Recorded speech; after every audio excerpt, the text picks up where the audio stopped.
estábamos claros también que la lucha no era andar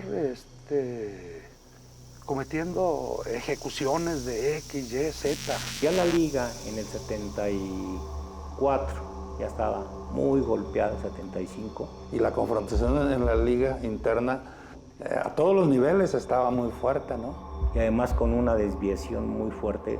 Yo no digo todos, sino de alguna parte de la dirección, ¿no? Era una organización cerrada, dije autoritaria, antidemocrática, la liga. Las decisiones eran verticales. Empezamos a ver varias opciones. Fue el primero que le localizamos el vehículo, la ruta, y pues escogió el lugar y se ejecutó. La liga determinó hacer el secuestro de don Eugenio Garza Sada y de los otros porque requerían liberar a presos políticos y sacar el manifiesto de las ideas para convocar a la sociedad a la lucha.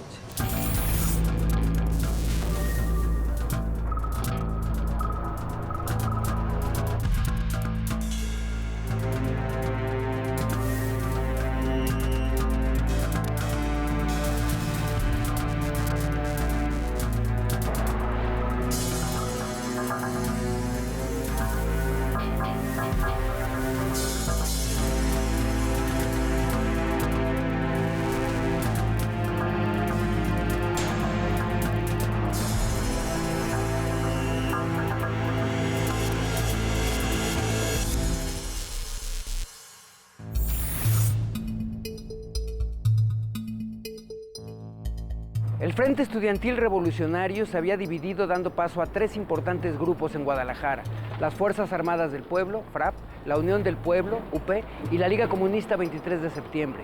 Cada uno buscaría distinguirse de los otros por sus métodos operativos y acciones de combate.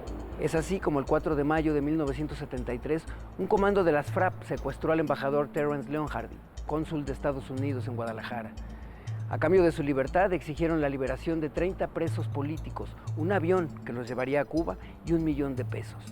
Para las FRAP fue una acción exitosa porque lograron sus objetivos, pero la Liga recibió la noticia con sorpresa y molestia porque consideraban que les habían arrebatado un viejo plan que les pertenecía. Pero cuando ya la liga en el 74 ya estaba muy golpeada, 75, y además con una desviación muy fuerte, yo no digo todos, sino de alguna parte de la dirección, ¿no? Más bien era una dirección como muy militarista, pero se había desligado ya prácticamente de la clase obrera, ¿no?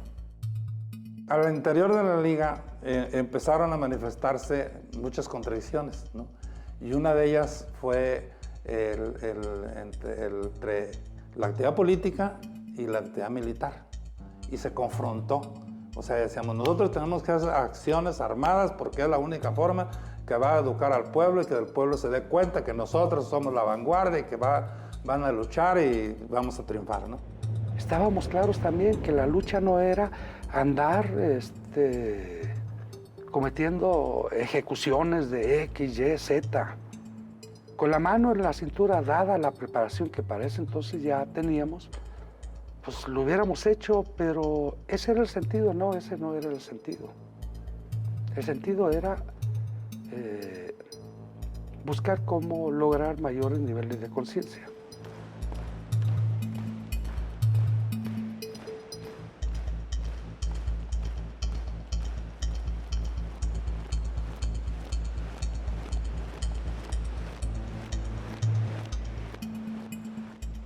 Antes de esta separación, todos estaban en el FER y ellos habían hecho un directorio, digamos, de las personas que podían ser eventualmente secuestradas. Y entonces, cuando se van a las guerrillas, ¿no? Ahí hay una disputa, digamos, entre la Liga y las FRAP, porque los de las FRAP se quedan con la información y por tanto pueden hacerlo los primeros. Como ya teníamos un archivo de lo principal de la burguesía, de los empresarios locales, empezamos a ver varias opciones. Fue el primero que le localizamos el vehículo, la ruta. Pero además que la aparición de los nombres de los membretes de las guerrillas divide al FER, eso sí lo es, pero en muchos de estos trabajos, de estos jales, como decían ellos, aunque estaban divididos, se llamaban, ¿no? O sea, los del FRAP podían hablarles a los de la Liga, a los del pueblo, a sus cuates, o sea, al margen de las direcciones. Llamaban a sus cuates, oye, necesitamos un carro, necesitamos más fierros, armas, necesitamos tal cosa. ¿Cómo ves? Vente. Y vamos. Entonces, al margen de la división aparente de que ya eres de la Unión del Pueblo, eres de la Liga o FRAP, abajo había vínculos. La Liga se fragmenta cada vez más debido a las diferencias internas. La tendencia de enfrentarse al Estado imperaba en algunos miembros. Con este espíritu comienzan a planear lo que sería su primer secuestro de impacto nacional. Pues el problema fue que enseguida cayeron en un accidente Juventino Campaña y Rubén Ramírez. Entonces, como grupo local del FER, eso nos debilitó un poco en la posición. Y David López Valenzuela volvió con la posición que ya había tenido la Liga, del sometimiento incondicional. La parte fuerte de nuestro grupo estaba en Sonora, era la gente que ya en ese entonces representaba a Ricardo Rodríguez. Y hubo por ahí un choque entre Ramón Campaña y David López Valenzuela. La Liga, como todo movimiento, como toda organización, bueno, pues luego hay el juego de tendencias, etcétera. Aunque de alguna manera predominaba la tendencia de que no había que hacer grandes enfrentamientos contra el Estado, pues en ese momento predominó esa tendencia. Y entonces pues deciden los secuestros de Garza Sada en Monterrey.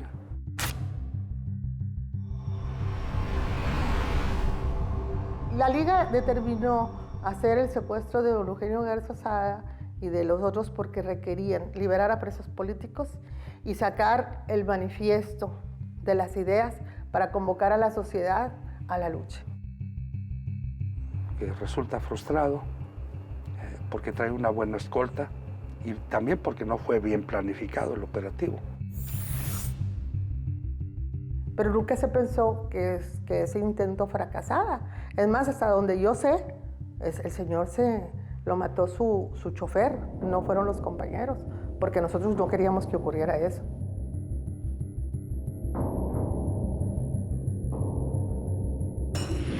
Eugenio Garza Sada era un poderoso jefe industrial y había fundado varias de las empresas más importantes de Nuevo León.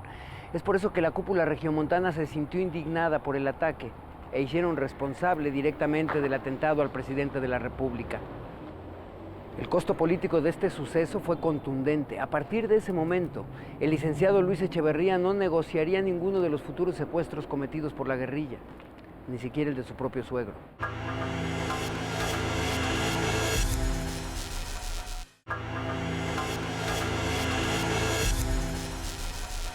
Tras el fallido secuestro del empresario Eugenio Garza Sada, todo se complicó para la Liga Comunista 23 de septiembre.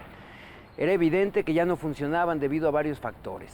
Pierden a sus principales dirigentes, hay fallas en la lucha armada, escasez económica, entran los segundos al mando que pierden objetivos y claridad para confrontar sus necesidades políticas, que traerían como consecuencia la lógica descomposición del grupo.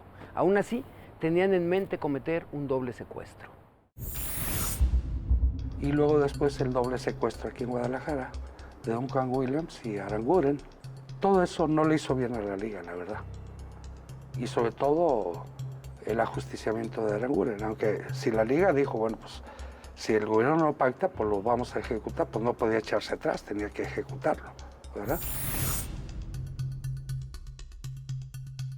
Sus acciones más espectaculares fueron aquí en Guadalajara, con los secuestros, y en Monterrey con el secuestro del empresario Garza Sada, ¿no? Que resultó un fracaso. Pero el de aquí también, con el secuestro de Aranguren, que también termina en la muerte del personaje. Y entonces eso va complicando los asuntos, ¿no? Pero evidentemente que nos equivocamos, y eso hay que decirlo. Esa estrategia nunca la deberíamos de haber hecho. Pero los hubiera no existen, ocurrió, ¿verdad? Y ahí pues sí, pues existía un buró militar y una coordinación nacional que va determinando esos quehaceres. Nosotros estábamos involucrados acá en la lucha política, no en las acciones militares. Cuando matan a Nacho Olivares, que lo tiran descuartizado, que nos quieren, aquí en Guadalajara lo tiraron, han de recordar, que a otro compañero lo tiran en Monterrey y nos quieren hacer ver que fue una purga entre combatientes, lo cual no es cierto. Es bien importante decirlo, el sistema, el gobierno quiso hacernos creer que entre nosotros en ese periodo nos matábamos, no es cierto. Que entre nosotros nos delatábamos, no es cierto. Y luego, cuando sale que podemos ver los expedientes de la Dirección Federal de Seguridad, nos damos cuenta que teníamos verdad, que a Nacho Olivares, a Ignacio Olivares y a Corral, Salvador Corral, la DFS lo tenía retenido el 31 de enero del 74 y a los 2 días siguientes aparece todo descuartizado aquí en Guadalajara Nacho y Salvador Corral igual en Monterrey, en San Pedro Garza García. Con la aparición pública de los 2 cadáveres, el mensaje del gobierno era muy claro. No iban a permitir más este tipo de acciones en el sector empresarial ni político. No habría impunidad. Entonces empezamos a operar por nuestra cuenta. Nosotros hicimos el secuestro de Pedro Sarquis y eso nos dejó con una buena posición económica, ¿verdad? En lo que tratábamos de reorganizar. En mi idea las FRAP se caracterizaron, bueno, primero porque fueron los que inauguraron en México la estrategia del secuestro político, y con resultados positivos para sus objetivos, ¿no? Ellos también hicieron, y eran también muy buenos, según los testimonios que se conocen, para las expropiaciones, ¿no? O sea, rápidamente aprendieron el hacer militar, digamos, de secuestro, expropiación, y muchos de esos no los reivindicaban. No les interesaba, digamos, como si era más bien la liga, cualquier cosa la reivindicaba, la publicitaba. Y pues se escogió el lugar y se ejecutó. El problema ahí fue que pues no se subestimó la gravedad del problema de la diabetes. Por eso cuando le dijeron ya está todo resuelto, ya se va, se le dio un paro. Si hubieran pues mayor control médico y darle la noticia con más suavidad, ¿verdad? Yo estaba en el comando que recuperó el recurso, entonces yo me enteré por el periódico al otro día, que los compañeros fueron y dejaron el cuerpo por ahí, creo que en la colonia Atlas.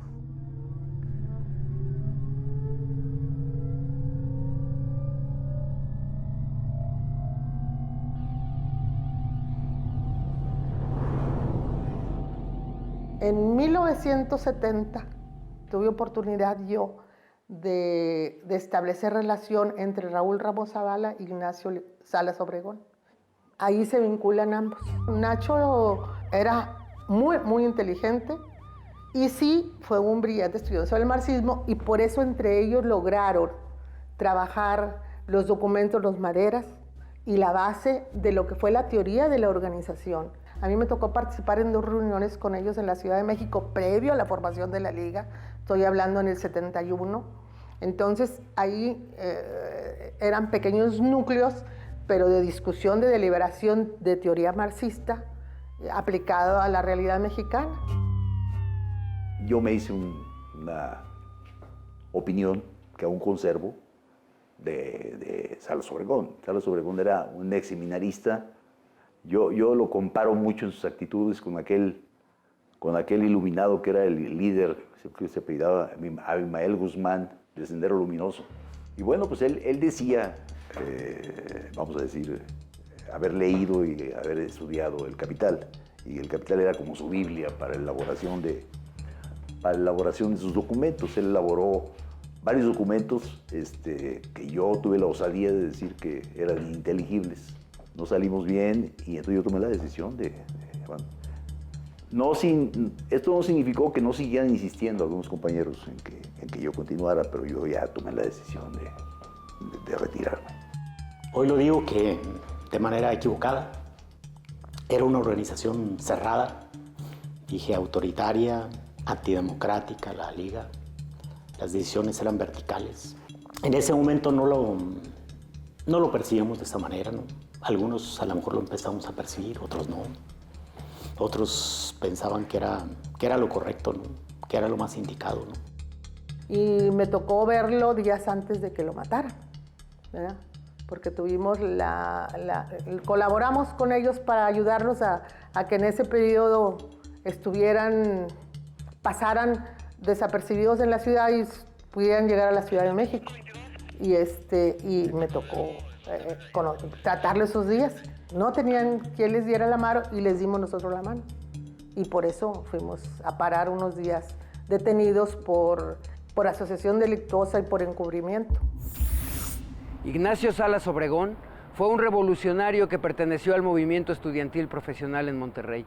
Posteriormente tomó un papel crucial en la formación de la Liga y en el planteamiento de sus programas políticos e ideológicos. Ignacio adoptaría el alias del Oseas, en referencia al personaje bíblico que sentenció: quien siembra vientos cosecha tempestades.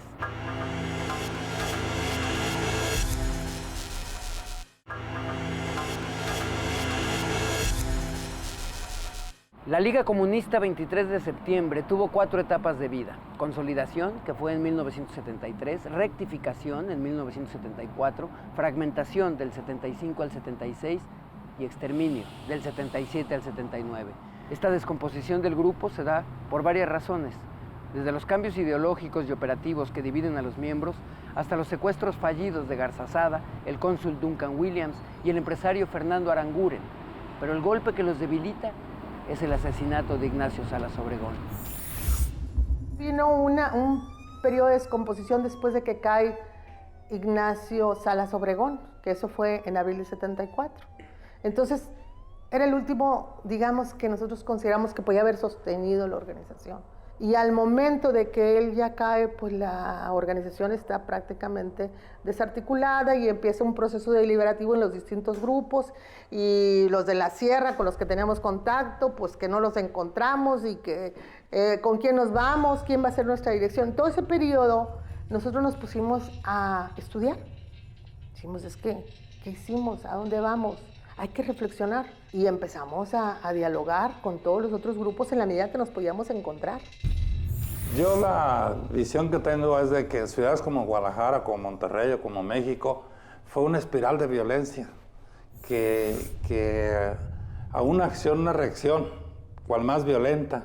En México, que los policías estaban pasando lista de presente en la mañana y llegaban guerrilleros y los rafagueaban. Cosas que ya se fueron dando de una manera irracional, que no era el espíritu original de la organización que planteábamos formar.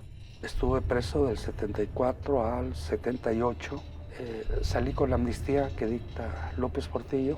Pues ya ves, a veces uno es medio terco, medio aferrado. Pues vuelvo a la Liga, a pesar de que los militaristas de la Liga me habían deslindado.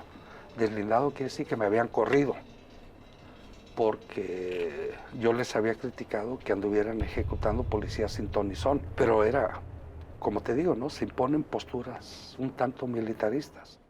Después de la caída de la dirección que encabezaba Arturo Salas Obregón, lo que contribuyó a la dispersión. Gente que no tenía convicciones muy fuertes o que acababa de incorporarse, o que no vieron claro por dónde íbamos, se retira.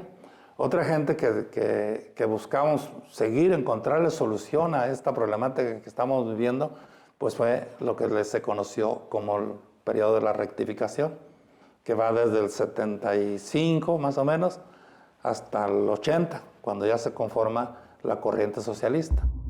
Por su parte, las FRAP deciden ir más lejos y realizan la que será su acción de mayor propaganda a nivel nacional, pero que no tenía el consenso de todo el grupo: el secuestro de José Guadalupe Zuno, suegro del presidente Luis Echeverría.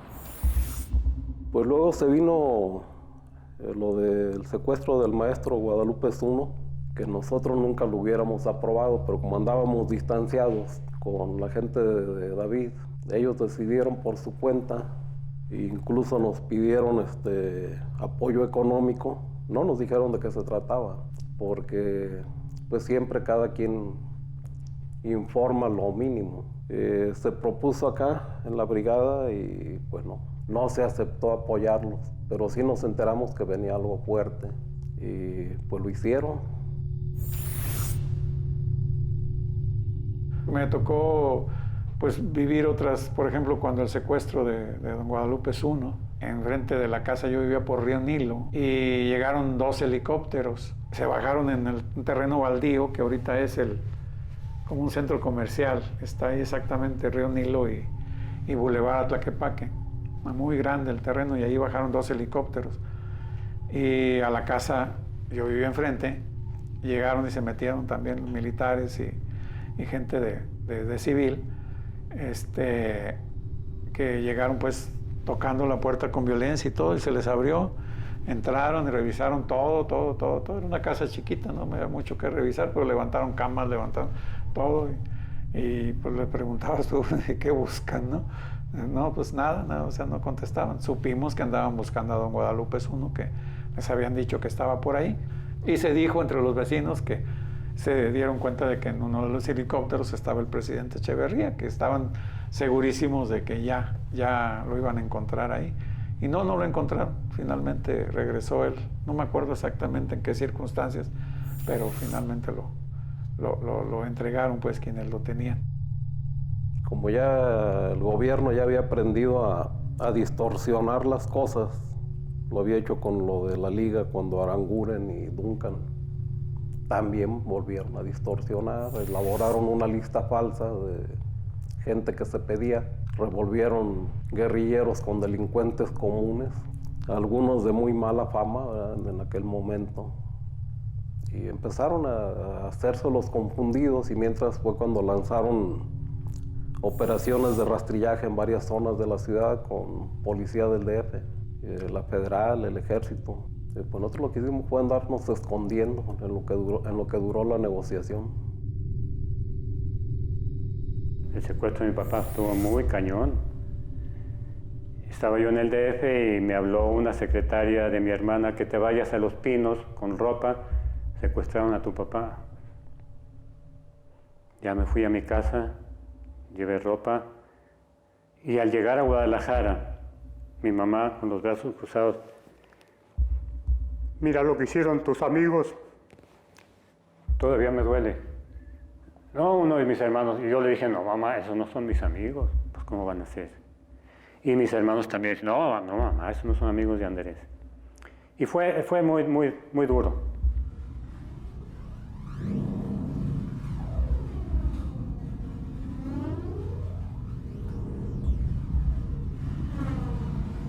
Pues les funcionó muy bien lo de la confusión, crear confusión. Movilizaron las bases que entonces tenía Guadalupe Zuno, hijo, en Tuxpan. Las industrias del pueblo hicieron sentir que había un repudio del pueblo. Y pues como al final lo liberan, pues aparentemente todo fue algo que benefició a Echeverría. Entonces, en este país que somos bien mal pensados, pues dijeron, no, fue un autosecuestro.